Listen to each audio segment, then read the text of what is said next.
Assalamualaikum warahmatullahi wabarakatuh. Perkenalkan, nama saya Aep Syebudin SPDI. Saya salah seorang ASN di pemerintahan Provinsi Jawa Barat, yang mana saya bekerja di SMA Negeri 1 Rajagaluh sebagai guru matematika peminatan di kelas 12. Izinkanlah saya pada pertemuan kali ini untuk berbagi tentang pemecahan masalah pembelajaran mata pelajaran matematika peminatan di kelas 12. Adapun pada kesempatan kali ini saya beri judul upaya meningkatkan kemampuan menentukan nilai stasioner turunan fungsi trigonometri mata pelajaran matematika peminatan di kelas 12 MIPA 1. Deskripsi permasalahan. Sebagaimana yang kita ketahui, bahwasanya dalam menyatakan suatu persamaan fungsi atau garis, banyak aneka ragam dari bentuk dan model yang bisa digambar. Contoh persamaan linier, nanti bentuknya garis datar atau garis miring gitu ya. Yang penting garisnya lurus. Terus misalkan fungsi kuadrat berbentuk grafik parabola dan sebagainya. Jadi setiap persamaan mempunyai fungsi atau garisnya masing-masing, sehingga terdiri banyak fungsi, pasti garisnya berbentuk banyak aneka ragam. Banyak model dan bentuk grafik bergantung pada fungsi yang akan dicari modelnya. Yang kedua, proses pembelajaran di kelas 12 yang menyajikan materi turunan fungsi trigonometri. Di dalamnya ada submateri menentukan nilai stasioner atau yang biasa dikenal oleh anak-anak sebagai nilai puncak suatu grafik trigonometri untuk sinus dan kosinus. Kadangkala pembelajaran itu kurang bermakna manakala siswa belajar menentukan nilai stasioner yang berupa langkah-langkahnya angka-angka, penyederhanaan sinus, kosinus, nanti substitusi sudut, dan sebagainya sampai menemukan koordinat X dan Y belaka. Kadang anak-anak itu berpikirnya nggak nyampe apa yang dimaksud dengan eh, titik puncak gitu. Bagaimana pembuktiannya? Kadang guru beberapa guru mungkin tidak menggambar ya, hanya menjelaskan. Nah, jadi pembelajaran itu kalau tanpa gambar yang berupa fungsi atau garis, pembelajarannya itu kurang bermakna bagi anak-anak. Jadi seperti anak-anak itu tatapannya kosong gitu, ngerti tentang titik puncak tapi nggak tahu titik puncak itu realnya seperti apa dalam grafik.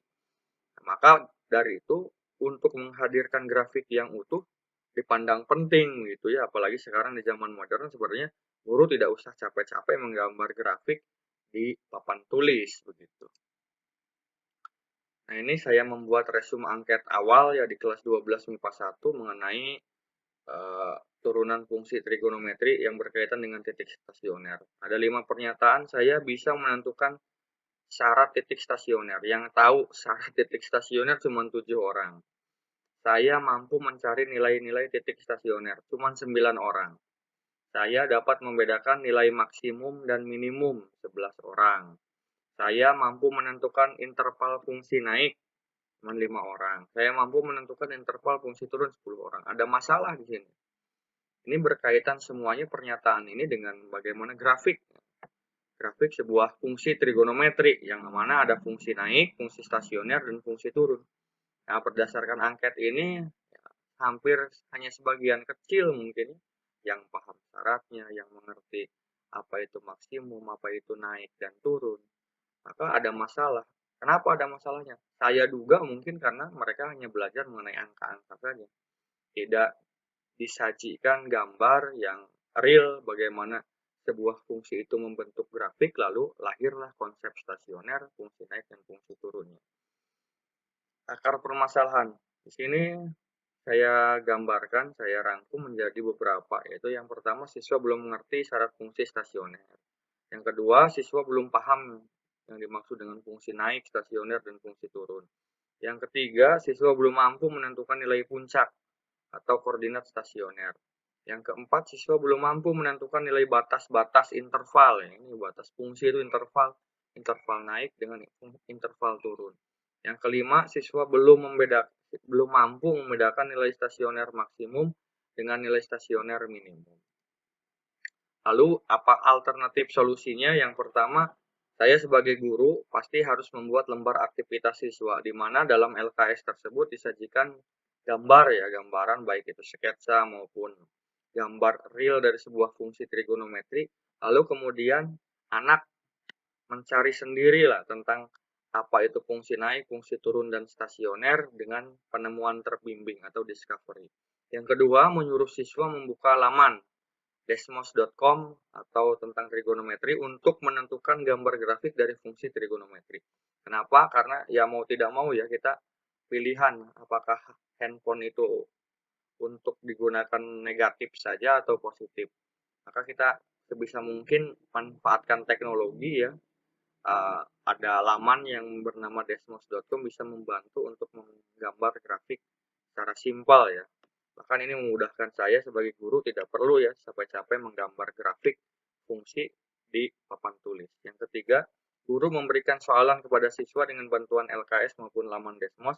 Nanti siswa diminta memperhatikan soal dan gambar grafik yang dibandingkan dengan langkah-langkah penentuan nilai batas fungsi maksimum atau minimum maupun titik stasiun. Jadi begini, ada dua alternatif solusi sebetulnya ya dalam menentukan soal. Jawaban soal itu berkaitan dengan nilai maksimum, minimum, maupun nilai stasioner. Bisa dengan langkah-langkah pengerjaan berupa potretan gitu yang sebagaimana kita pelajari dan ajarkan pada anak-anak didik kita, maupun bisa langsung pakai dengan aplikasi atau laman Desmos ya. Nanti kita bandingkan saja antara yang dikotret dengan yang di laman, apakah sama atau tidak begitu ya. Kalau sama berarti kan kotretan siswa itu sudah betul, ya sudah sesuai.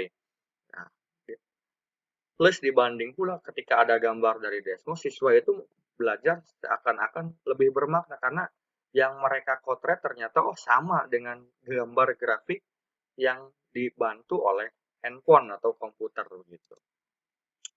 Sedikit sekilas tentang laman desmos.com atau kalkulator untuk menggambar grafik ya, sebetulnya ini halaman web bukan aplikasi. Kenapa? Karena saya memikirkan bahwasanya handphone siswa itu kan kadang beragam ya, ada yang bagus, ada yang sangat bagus, bahkan ada yang kurang bagus. Kalau diinstal aplikasi tidak semuanya mampu HP siswa tersebut, apalagi yang berkaitan dengan kuota dan sebagainya. Maka dari itu saya carikan halaman web yang sangat ringan untuk diakses ya, bisa diakses oleh di Google Chrome.